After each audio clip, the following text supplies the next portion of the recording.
రహస్యం. సామాన్యంగా ఇంట్లో పిల్లలు తప్పులు చేస్తుంటారు. తండ్రి హితాన్ని చూస్తాడు, తల్లి ప్రియమును చూస్తుంది. హితాన్ని చూసేటప్పుడు అవసరమైతే వాడిని 4 దండించైనా సరే మంచి మార్గంలో పెట్టాలి అని అనుకుంటూ ఉండేటటువంటి ప్రవృత్తి అన్నమాట. దానికి హితము అని అంటాం. కానీ ప్రియము అంటే దండించడానికి సుతరాం అంగీకరించదు. వాడిని ఎలాగో నచ్చ చెప్పి బతిమాలో బామాలో మంచి మార్గంలో పెట్టాలి అని.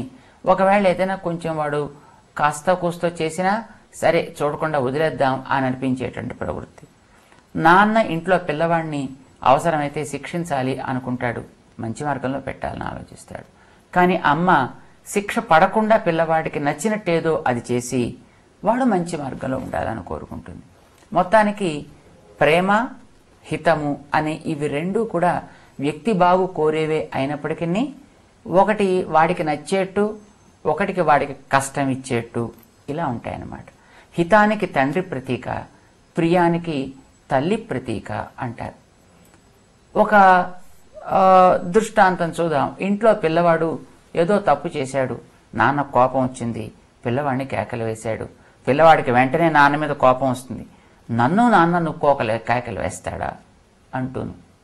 వెంటనే వాడికి ఏదో కష్టం వచ్చి నేను ఇక ఈ ఇంట్లో ఉండను అనుకుంటూ ఇంటిని వదిలి బయటికి వెళ్ళాడు అని అనుకోండి. ఎంతకాలం తిరుగుతాడు బయట? మొట్టమొదట చేతిలో ఉండేటటువంటి కొంత ధనాన్ని తీసుకుని వాడు బయటికి వెళ్ళిపోయాడు. బయట తిరగడం ప్రారంభించాడు. ఇదివరకు వీడికి చెడు అలవాట్లు చేసినటువంటి మిత్రులు ఎంతవరకు వీడితో ఉంటారు? వీడి జేబులో కాస్త ఏదైనా బరువు ఉన్నంత వరకు ఉంటారు. ఎప్పుడు వీడి జేబులో అది కాస్త తరిగిపోతే అందరూ వదిలేస్తారు. అలాగే వీడు బయటికి వెళ్ళేటప్పుడు ఏదో కొంత ధనాన్ని తీసుకుని బయటికి వెళ్ళాడు. పాపం బయట మిత్రులు వాళ్ళంతా కూడా ఏదో వీడి జేబు ఖాళీ అయ్యేంత వరకు చూశారు. తర్వాత ఎవడో పట్టించుకున్న పాపాన పోలేదు. వీడికి ఎక్కడ తిరుగుతాడు, ఏం చేస్తాడు? ఎన్నో ప్రయత్నాలు చేశాడు, కానీ జీవిక కష్టమైపోయింది. ఇక తిరిగి ఇంటికి పోవాలి అనుంది, కానీ అహంకారం అంటొస్తోంది. నాన్న దగ్గర శిరస్సు వంచాలి అని అనిపించటం లేదు. కానీ అమ్మ ప్రేమ జ్ఞాపకం వస్తోంది. ఎలాగైనా వెళ్ళాలి అనేటువంటి ఆరాటం బయలుదేరింది. మరి ఏం చేస్తాడు? నాన్న ఇంట్లో ఉండగా వస్తే ఎక్కడ తంతాడో అని భయం వేసి నాన్న ఆఫీస్కి వెళ్ళిపోయిన సమయం చూసుకుని అమ్మ ఇంట పని చేసుకునేటటువంటి టైంకి వెనక ద్వారం నుంచి వెళ్ళి తలుపు తట్టి అమ్మ అంటూ దీనంగా మొహం పెడితే ఆ పిల్లవాడి కోసం ఎదురు చూసేటటువంటి తల్లి జాలితో తలుపు తీసి పిల్లవాడిని లోపలికి తెచ్చి వాడికి స్నానం ఆడించి కొత్త బట్టలిచ్చి తల దువ్వి, ఒరే ఎందుకురా ఇట్లా అయిపోయావు, మంచిగా ఉండరా, నిహితం కోరి కదరా తండ్రి నీకు ఈ రకమైనటువంటి మాట చెప్పింది అంటూ పిల్లవాడిలో ఉండేటటువంటి అజ్ఞానాన్ని తొలగించడానికి వీలుగా కావలసిన ఉపదేశం అంతా తల్లి చేస్తుంది. ఎలాగైనా సరే వాడిని మార్చాలి అని ప్రయత్నం చేస్తుంది. వాడి యొక్క ఆ దైన్యాన్ని చూసి తను ఓర్వలేదు. అయితే వాడికి నాన్న దగ్గర కాస్త శిరస్సు వంచాలనే విషయం అయితే నేర్పుతుంది. అయితే వాడు అనుకుంటాడు, మళ్ళీ నేను నాన్న దగ్గరికి వెళతానని ఏమైనా అంటాడు, అంటే నిన్నేమనకుండా నేను చూస్తానని వాడి తరఫున తను వకాలతు పుచ్చుకుంటుంది.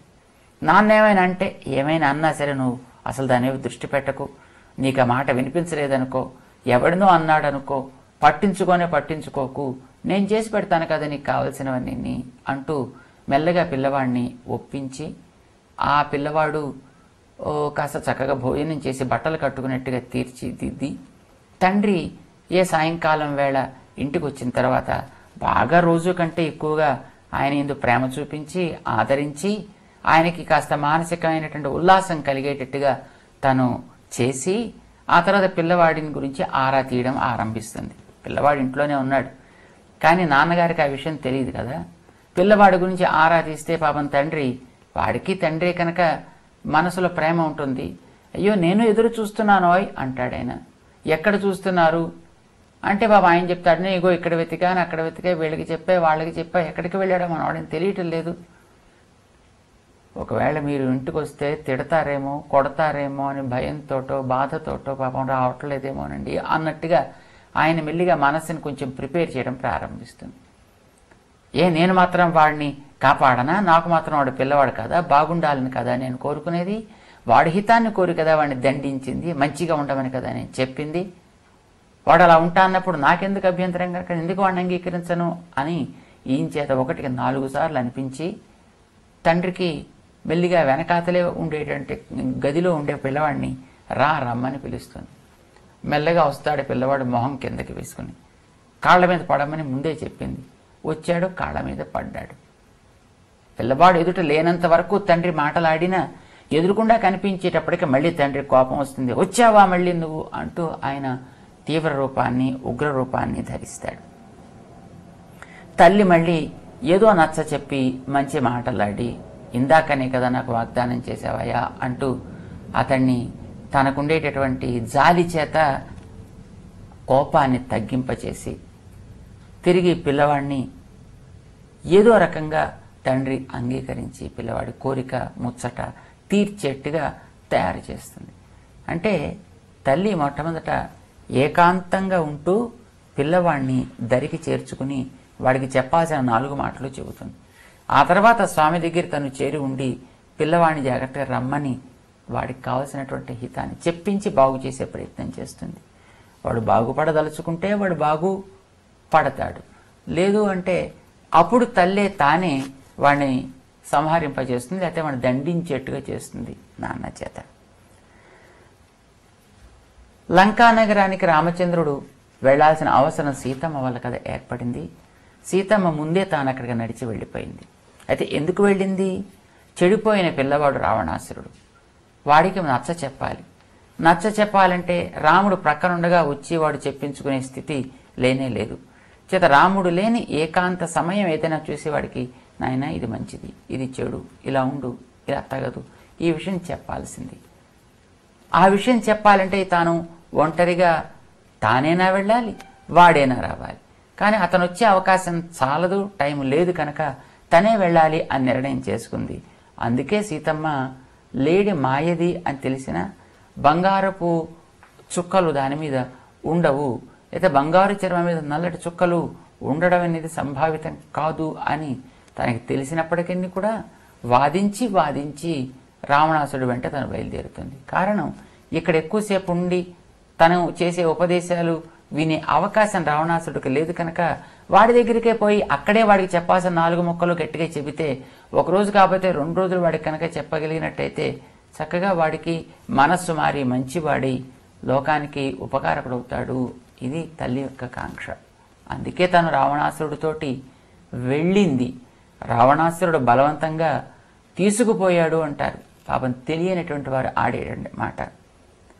హనుమంతుడికి కాలిన తోక గురించి విని నేనే కనుక పతివ్రతనైనట్టయితే ఆహా ఆ నిప్పు తోకకి కాలకుండుగాక అంది సీతమ్మ.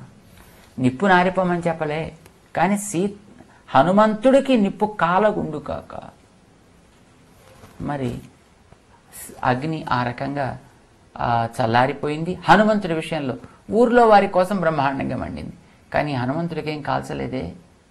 సీతమ్మ ఉండేటువంటి ఆ వృక్షాన్ని అది ఏం చేయలేకపోయిందే. విభీషణుడు ఉండేటువంటి స్థానాన్ని ఆ నిప్పు ఏం చేయలేదే. అగ్నిని శమింప చేయగలిగే శక్తి ఉంది, ప్రజ్వలిల్ల చేయగలిగే శక్తి ఆమెకున్నాయి. రావణాసురుణ్ణి హే అగ్ని కాల్చిపారే అంటే కాల్చిపారేసి ఉండేది అగ్నిహోత్రం. కానీ సీతమ్మ తానట్లాగా రావణాసురుడి దగ్గర ఉండి అతనికి హితం చెప్పాలని కోరుకుంది కనుకనే సీతమ్మని రావణాసురుడు తీసుకువెళ్ళగలిగాడే తప్ప మరో రకంగా కాదు అని మనకు తెలుస్తోంది. ఎందుకు అంటే తల్లి కనుక మొదట విడిగా ఉండి వాడికి హితం చెప్పాలి. సరే చూసింది ఎన్నో చెప్పింది, చివరికి ఇక వాడు మారడు అనే నిర్ణయానికి వచ్చిన తర్వాత సరే శరైస్తు సంకులాం కృత్వా రామ పరబలార్దన మాం నయేత్, ఇక రాముడికే వదిలిపెట్టేస్తున్నాను, బాణాలు తీసుకుని రమ్మను, ధనుసు తీసుకుని రమ్మను, సంకులమైనటువంటి సమరాన్ని జరిపించమను, వాడిని తొలగించమను, అప్పుడు నన్ను తీసుకుని వెళ్దాం అనేది అంటూ మంచిగా బాగు చేయతలచినటువంటి పిల్లవాడు బాగుపడకపోయిన స్థితి దాపురిస్తే ఇక ఆ పిల్లవాడిని ఏదో రకంగా దండించేనా మంచి మార్గంలో పెట్టే ప్రయత్నమే చేస్తుంది అమ్మ. అమ్మ యొక్క స్వభావాన్ని చక్కగా మనకి అనుభవింపచేసేటటువంటి పాట ఈరోజు మన ఆండాళ్ళు పాడిన పాట. ఆ మహానుభావుల్ని అంటే ఆ తల్లి మనకి ఇక్కడ జ్ఞానోపదేశం చేయడానికి వీలయ్యేట్టుగా కొందరిని తానే అనుగ్రహిస్తుంది.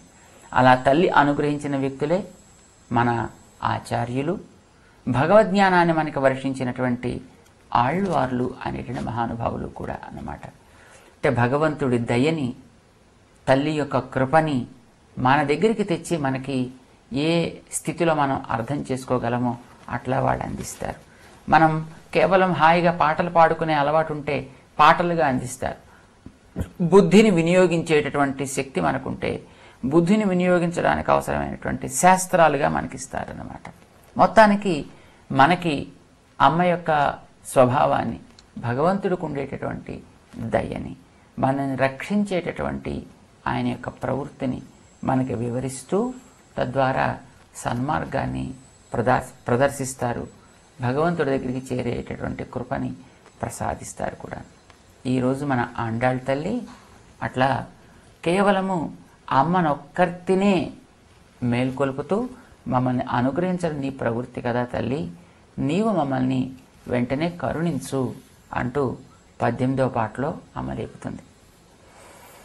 భగవద్ రామానుజుల వారు ఈ పాసరాన్ని అనుసంధానం చేసుకునే సమయంలోనే వారి ఆచార్యులైనటువంటి పెరియనంబి మహాపూర్ణులు అనే వారి యొక్క చిన్ని పాపని చూసి ఆండాళ్ అని భావించి వారు మూర్ఛపోయారు అని అంటారన్నమాట. ఇందులో చివర లోపల ఉండేటటువంటి నీలాదేవిని మేల్కొల్పుతూ నీ చేతి గాజుల సవ్వడి మా చెవి సోకేటట్టుగా నీ వచ్చి తలుపు తీయాల్సింది అని ప్రార్థన చేస్తారు. వారు నిరంతరము కేవలం పాట నోరార పాడటమే కాకుండా దాని అర్థాన్ని కూడా ఎప్పుడూ స్మరిస్తూ ఉండేటటువంటి మహనీయులు అట. రామానుజుల వారు ఒకనాడు భిక్ష కోసం వెళ్ళినప్పుడు ఈ తిరుప్పావైన లోపల అనుసంధానం చేసుకుంటూ దాని యొక్క అర్థాన్ని, తాత్పర్యాన్ని భావన చేస్తూ వెళ్ళేటప్పుడు ఈ మహాపూర్ణుల గృహం ముందర భిక్ష చేయడానికి వచ్చి నిలిస్తే సరిగ్గా గాజుల సవ్వడితో తలుపు తీయుమా అని వీరు అంటూ ఉండడం, ఆ పాసురాన్ని వెంటనే ఆ చిన్న పిల్ల భిక్ష అర్పించడానికి అంటూ తలుపు తీసి బయటికి రావడం జరిగిందట. చిన్నపిల్ల ఆండాళ్ళ కనిపించింది వారికి. వెంటనే వారక్కడే సాష్టాంగం చేసి అట్లా ఉండిపోయారు అని అంటారనమాట. అంటే రామానుజుల వారు ఈ పాసురంలో సాక్షాత్తు తల్లిని తాము దర్శించారు అని మనకి ఈ పాట తెలియజేస్తోంది. అట్లాంటి తల్లి ఏ విధంగా ఉంటుంది, ఎట్లా మన ఆండాళ్ తల్లి మేల్కొల్పుతూ ఆమె యొక్క ప్రవృత్తి మనకు తెలియజేస్తుందో పాసురాన్ని ఒకసారి మనం అనుసంధానం చేసుకుందాం. ఆండాళ్ తిరువడిగళే శరణం உந்து மதகளித்தன் ஓடாத தோள்வலியன் நந்த கோபாலன் மருமகளே நப்பின்னாய் கந்தங்கமழம் குழலி கடைத்திரவாய் வந்து எங்கும் கோழி அழைத்தனகான் மாதவி பந்தல் மேல் பல்கால் குயிலினங்கள் கூவினகான் பந்தார் விரளி உண்மை துணன் பேர் பாட செந்தாமரை கையால் சீராள் வளையொளிப்பா வந்து திரவாய் மகிழ்ந்தேலோரெம்பாவாய் உந்து మదగళితన్. లోపల నీలాదేవి ఉంది. శ్రీకృష్ణుడు నిన్నటి రాత్రి గోపికలందరినీ కూడా వారి వారి భవనాలకు వెళ్ళమని చెప్పి ఇంతకాలానికి వీళ్ళందరినీ చూసినటువంటి ఆనందంతో తాను నేరుగా నీలాదేవి యొక్క భవన సమీపానికి, భవనంలోకి తను చేరిపోయాడు. ఆ నీలాదేవి యొక్క మందిరంలో పవళించి ఉన్నాడు స్వామి. అయితే ముందు ఈవేళ మన వాళ్ళు స్వామిని అసలు ప్రస్తావనే చెయ్యరు, కేవలం అమ్మని మాత్రమే మేల్కొల్పుతారన్నమాట. రాత్రి ఎప్పుడైనా సెకండ్ షోకి పిల్లవాడికి తన మిత్రులతో వెళ్ళాలని అనిపించింది అనుకోండి, అనిపిస్తే నాన్నగారిని అడిగితే ఎక్కడ దండిస్తారో అని భయం వేస్తుంది పిల్లవాడికి. అమ్మతో చెబుతాడు, అమ్మ మా ఫ్రెండ్స్ అంతా పెడుతున్నారే, నాకు పడదు. నాన్నగారితో అడిగితేవా అంటే నాన్నగారిని అడిగితే సెకండ్ షోకి సెకండ్ షోకి ఏం వద్దు, నువ్వు కావాలంటే మధ్యాహ్నం షోకి పో లేదా సాయంకాలం షోకి పోమన్నారు. కానీ వాళ్ళంతా రాత్రి పెడుతున్నారు, వాళ్ళతో కలిసి ఇలా మారం పెడితే సరే అమ్మ ఏం చేస్తుంది, సరే పో నాన్నగారితో చెప్పకు పో, రాత్రి వస్తే నాన్న మళ్ళీ కొడతా, ఏం పర్వాలేదు జాగ్రత్తగా తలుపు తట్టు, నేను మెలకుగానే ఉంటాను, వచ్చి తలుపు తీస్తానులే అని చెప్తా. ఆ పిల్లవాడు వెళ్ళిన తర్వాత తను పడుకుని నిద్రిస్తున్నట్టుగా ఉన్నప్పటికీ కూడా ఏ కాస్త చప్పుడు ఇక్కడ అయినప్పటికీ వచ్చాడేమో పిల్లవాడు అన్నట్టుగా ఎట్లా ఆవిడ ఎదురు చూస్తూ ఉంటుందో పిల్లల సంరక్షణ కోసం, పిల్లల ముచ్చట తీర్చటం కోసం, అట్లానే అమ్మ కూడా మన ముచ్చట తీర్చడం కోసం అవసరమైతే తాను ఏ క్లేశాలనైనా అనుభవించడానికి సిద్ధపడుతూ ఉంటుంది. సీతమ్మ అన్ని కష్టాలు పడటం దానికోసమని అన్నమాట. సరే, మన వాళ్ళంతా లోపల ఉండేటువంటి ఆ అమ్మని పిలుస్తున్నారు. ఇప్పుడు మొట్టమొదట అమ్మకి పురుషకారం అని ఓ అందమైన పేరు పెట్టారు సంస్కృత భాషలో.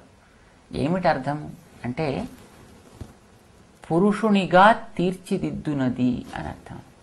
మామూలుగా అయితే అమ్మకి పురుషకారం అనే పదానికి సిఫారసు చేయునది అని అర్థం, రికమెండ్ చేయుట అంటారన్నమాట.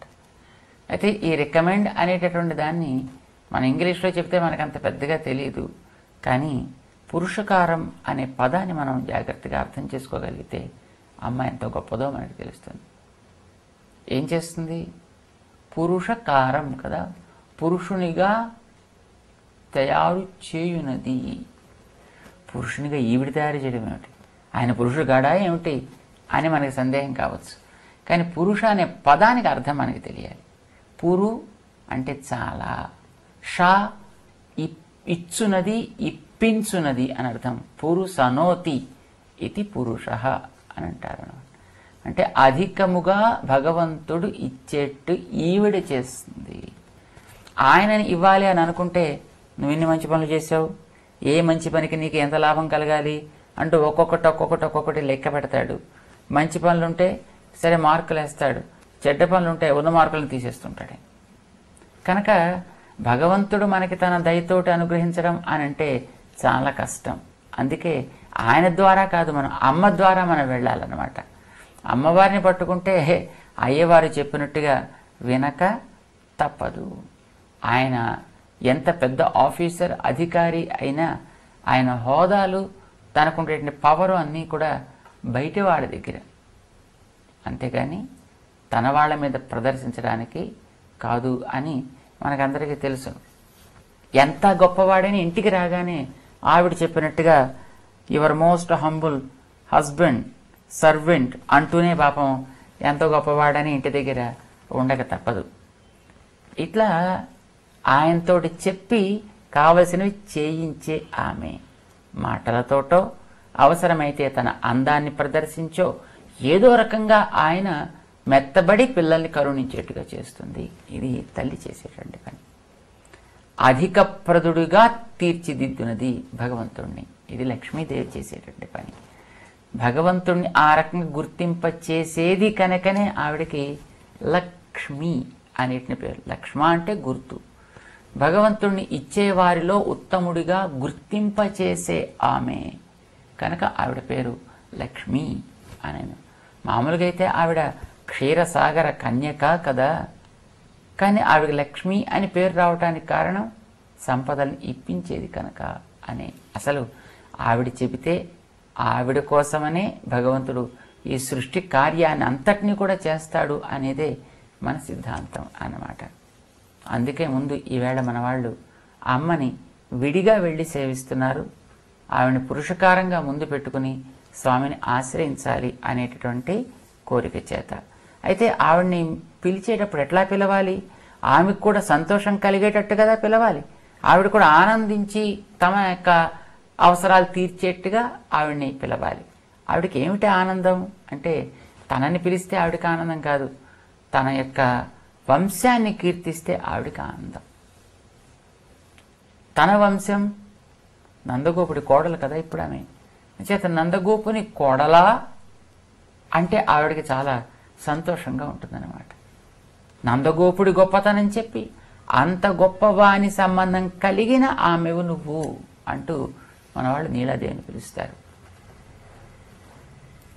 భగవంతుడు సర్వలోకైకేశ్వరుడైనప్పటికీ కూడా ఆచార్యుడి దగ్గర మంత్రం దగ్గర తను లొంగి ఉంటాడని చెప్పుకున్నామే. మంత్రం ఆచార్య ఆధీనమై ఉంటుంది కనుక భగవంతుడి యొక్క ప్రాభవాలన్నీ బయట. ఆచార్యుడి దగ్గరికి వస్తే కుమారుడి వలె భవ్యుడై ఉండుట నందగోపన్ కుమారన్ కదా. ఆయన కుమారుడైనప్పుడు మరి లక్ష్మీదేవి ఏమవుతుంది అంటే కోడలు అవుతుందన్నమాట. నప్పిన్నై మరుమగళ్. ఈమె మరుమగళ్ అంటే కోడలు. ఈవిడికి సహజమైన పేరు నప్పిన్నై అని వీడ మనవాడు పిలుస్తున్నారు.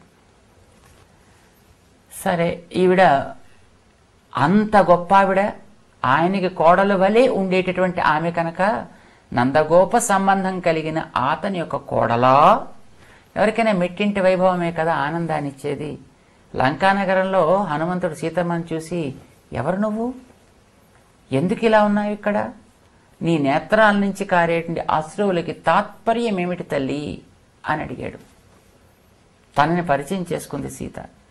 ఒక భారతీయ నారీమణి తనని ఏ విధంగా పరిచయం చేసుకుంటుందో గోదాదేవి అంటే సీతమ్మ ఆవిడ నిరూపించింది. ఎట్లా పరిచయం చేసుకుందంటే, స్నుషా దశరథస్య అహం శత్రు సైన్య ప్రతాపినః దుహితా జనకస్యాహం భార్యా రామస్య ధీమతః.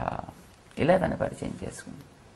మొట్టమొదటి తను పరిచయం చేసుకునేటప్పుడు స్నుషా దశరథస్య అహం, నేను దశరథుని యొక్క కోడలిని. శత్రు సైన్య ప్రతాపి, ఆయనకుండే ప్రతాపం ఎంత గొప్పడదయ్యా. ఆయనే కనుక ఉంటే ఈ పాటికి నన్ను ఎప్పుడో విడిపించుండేవాడు కదా, ఇట్లా ఏడుస్తూ కూర్చోవలసిన అవసరం ఏం ఉండేది కనుక. అది బాధ. అసలు ఆయనే ఉంటే రాముడు అడవికి రావాల్సిన అవసరం ఏమొచ్చి ఉండేది కనుక, తను లంకకి చేరాల్సిన అవసరం ఏమొచ్చి ఉండేది కనుక. కానీ తన పరిచయం చేసుకునే విధానం చెబుతుంది. స్నుషా దశరథస్యాహం శత్రు సైన్య ప్రతాపి, అంత గొప్పవాడు లేకపోవడం వల్ల కదా మాకు ఇట్లాంటి కష్టాలు వచ్చాయి అన్నట్టుగా తన బాధను చెప్పుకుంది. దుహిత జనకస్యాహం, జనకుడు పరమ విరాగి, కర్మయోగ నిష్ఠ కలిగినటువంటి మహనీయుడు. ఎవరి కర్మ వారు అనుభవించాలి అన్నట్టుగా ఉంటాడు కాబోలైనా. అలా చెబుతూ దుహిత జనకస్య, జనకుడు యొక్క కుమార్తెని నేను. ఇక భార్య రామస్య ధీమతః, ఓ బుద్ధిమంతుడి యొక్క భార్యను లేండి. ఎవరైనా రామస్య భార్య, నేను మా రామచంద్రుడి యొక్క భార్యని తన పరిచయం. అంటే మొట్టమొదట మామగారు, తర్వాత తండ్రి గారు, తర్వాత భర్త గారి పరిచయం. అంతేకాని నేను wife of so and so అని అట్లా చెప్పలేదన్నమాట. రామస్య ధీమతః భార్య అందామని.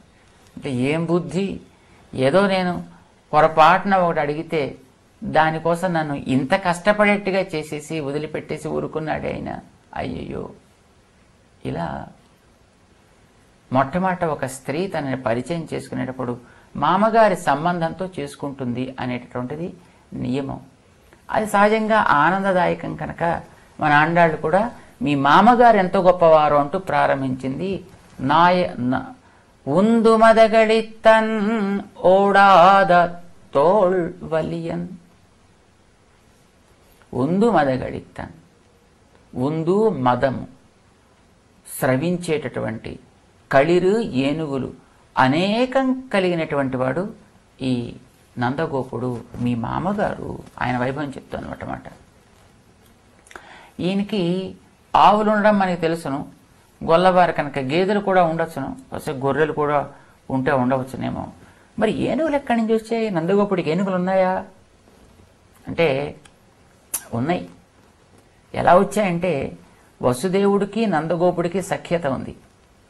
వసుదేవుడిని జైల్లో పెట్టేసిన తర్వాత కంసుడు ఈతనకు ఉండేటటువంటి ఏనుగులు మొదలైనటువంటి వాటన్నిటిని కూడా ఆయన నందగోపుడి దగ్గరికి పంపించి కాస్త వీటిని కూడా జాగ్రత్తగా చూసుకుంటూ ఉండవయ్యా అని చెప్పాడో ఏమిటో. ఈయన తన ఆవులతో గేదెలతో పాటు కలిపి ఏనుగులను కూడా శుభ్రంగా వనానికి మేతకి పంపించినప్పుడు వాటిని మేపడం, మళ్ళీ తెప్పిస్తుండడం, ఇట్లాంటి బస్సు చూసుకుంటూ ఉండేవాడు. ఏమిటో ఈయనకుండే కండ బలం ఎంత గొప్పదంటే మదము కారేటటువంటి ఏనుగులు ఎన్నింటినైనా తాను ఒక చేత్తో అడ్డగలిగినటువంటి పరాక్రమశాలి. ఉందు మదగళిత్తన్, మామూలు ఏనుగులు కావు, మదము స్రవించే ఏనుగులు అంటే ఎంత శక్తితో ఉంటాయి. అలాంటి వాటిని కూడా ఓడాద తోల్వలియన్, వాటితోటి పోరాడాలంటే ఓడిపోకుండా వెళ్ళి వాటిని అణగత్రొక్కేటటువంటి భుజ బలం కలిగిన వాడి ఈ తండ్రి గారు. ఆయన కొడుకు కనుకనే తర్వాత మనవాడు కూడా వామనుణ్ణి కొంచెం ఆయన కువలయాపీడాన్ని ఆయన ఇలా అంటే ఆ కువలయాపీడం కాస్త తొలగిపోయింది, సంహారం పొందింది అని మనం వింటున్నాం. కువలయాపీడాన్ని కృష్ణుడు కొట్టగలిగాడంటే దానికి కారణం నందగోపుడి దిగి తాను పెరిగేటటువంటి రోజుల్లో పశువుల మందలతో పాటు ఏనుగులు కూడా బోల్డ్ బోల్డ్ బోల్డ్ ఆయన తిరుగుతూనే ఉండేవి. వీటన్నిటిని కూడా తాను తన యొక్క బలంతో నియంత్రించేటటువంటి శక్తి కలిగినటువంటి వాడు నందగోపుడు. ఈయన మందల్లో అవి కూడా ఉండడం చేత అంత గొప్ప, అంటే వీటికి పశువులు, ఆవులు, గేదెల వల్ల పాలు, పెరుగు లాంటి సంపదలు, ఏనుగుల వల్ల వీళ్లకు ఉండేటువంటి బలం కూడా ప్రకటితమవుతోందన్నమాట. అలాంటి బలం కలిగిన నందగోపుని యొక్క ఓడాద తోల్వలియన్, అంతేకాదు ఎందరు శత్రువులు వచ్చినప్పటికీ కూడా అలాంటి శత్రువులందరినీ కూడా ఒంటి చేత్తోటి ఎదుర్కోగలిగినటువంటి భుజబలం కలిగినవాడు. అంత బలం కలిగిన నందగోపుడి యొక్క కుమారుడు కనుకనే మన కృష్ణుడు కూడా కనీసం కొంతమందినైనా ఈయన మర్దించేటటువంటి యోగ్యతని పొందాడు. తాను కంసుడిని సంహరించగలిగాడంటే చాణూరుడు, ముష్టికుడు లాంటి మల్లురిద్దరిని కూడా ఆయన ముద్ద తిప్పగలిగాడు అనంటే కేవలం తండ్రి గారి దగ్గర ఉండేటటువంటి శక్తిలో కొంచెం శక్తి ఈయన కూడా వచ్చింది కనుక అంత కార్యం చేసుకు వెళ్ళిపోయాడు. నందగోపాలన్ మరుమగళే, నందగోపుని కోడలా అని పిలిచారు అన్నవాళ్ళు. లోపల ఉండేటువంటి నీలాదేవి ఎక్కడ పోతే కదలనే కదలలేదు. ఎందుకనంటే ఆ ఊళ్ళో నందగోపుడి కోడలు కాని వాళ్ళు ఎవరున్నారు కనుక అసలు ప్రతివారు ఏదో రకంగా కృష్ణుడి చేత రకరకాలైనటువంటి ఇబ్బందుల్ని ఎదుర్కొన్న వాళ్లే కనుక ఆ ఊర్లో అందరూ కోడళ్లే, ఏమో ఎవరిని పిలుస్తుందో ఏమిటో వీళ్ళు అన్నట్టుగా ఆ లోపల ఉండే ఆవిడ అట్లానే ఉండిపోయింది కాబోలు. మరుమగళే నప్పిన్నాయి, నప్పిన్నాయి అందమైన పిల్ల, మిగతా వారిని కాదు మేము పిలిచేది, హే నప్పిన్నాయి నిన్నే పిలుస్తున్నాం. నీలాదేవికి నప్పిన్నై అనేటటువంటిది కూడా ఒక అద్భుతమైనటువంటి పేరు అన్నమాట. ఆ పేరుతోటే మన వాళ్ళు పిలుస్తున్నారు. సరే, ఇప్పుడు ఆవిడ కొంచెం మన వాళ్ళు ప్రార్థన చేయగలిగారు. భగవంతుడిని ఆచార్యుడు మనకు ఉపదేశం చేసినప్పుడు ఆయన కూడా ఇట్లాంటి యోగ్యత కలిగి ఉంటాడు అని మనకి ఆండాళ్ తల్లి సూచిస్తోంది. నందగోపుడికి ఇంతవరకు మన ఆండాళ్ తల్లి కొన్ని లక్షణాలు చెప్పింది. ఒకటి, భగవంతుడిని కుమారుడుగా కలిగి ఉండడం. రెండు, నాయకుడే నడిపించడం. మూడు, దాతగా ఉండడం. ఇప్పుడు భుజబలం కలిగి ఉండడం అనేది మనకు చూపిస్తోంది. అంటే భగవంతుడు ఆచార్య సన్నిధానంలో వినయంతో, విధేయతతో లొంగి ఉంటాడు. రెండవది, ఆచార్యుడు మనకందరికీ నేత అయి ఉంటాడు, ముందుండి నడిపిస్తాడు. మూడవది, ఆచార్యుడు దాత అయి మనకు కావలసినటువంటి ఆత్మోజ్జీవనకరమైనటువంటి రహస్యాలన్నిటినీ కూడా ఉపదేశం చేస్తాడు. 4, ఆచార్యుడు తనకుండేటటువంటి జ్ఞాన బలం చేత మనలో ఎదురయ్యేటటువంటి లోపాలన్నిటినీ కూడా ఆయన తప్పనిసరిగా తొలగించగలుగుతాడు. అంత భుజ బలం ఆచార్యుడికి కూడా ఉంది. బయట ఇక్కడ ఉండేటటువంటి స్వామికి ఉంది, నందగోపుడికి ఉంది. అయితే మన ఆండాళ్ అట్లాంటి భుజబలం కాదు, జ్ఞానబలం జ్ఞానులకు ఉంటుంది. అలాంటి వారి యొక్క కోడలు వలె అమ్మ ఉంటుందన్నమాట. భగవంతుడు అట్లాంటి వారికి పుత్రుడి వలె భవ్యుడై ఉంటాడు కనుక స్వామి యొక్క ప్రియ పత్ని అయినటువంటి లక్ష్మీదేవి కూడా వారి దగ్గర కోడలు వలె భవ్యురాలే ఉంటుంది. కందంకమళం కుళలి కడతిరబాయి. కందంకమళం గంధము పరిమళించేటటువంటి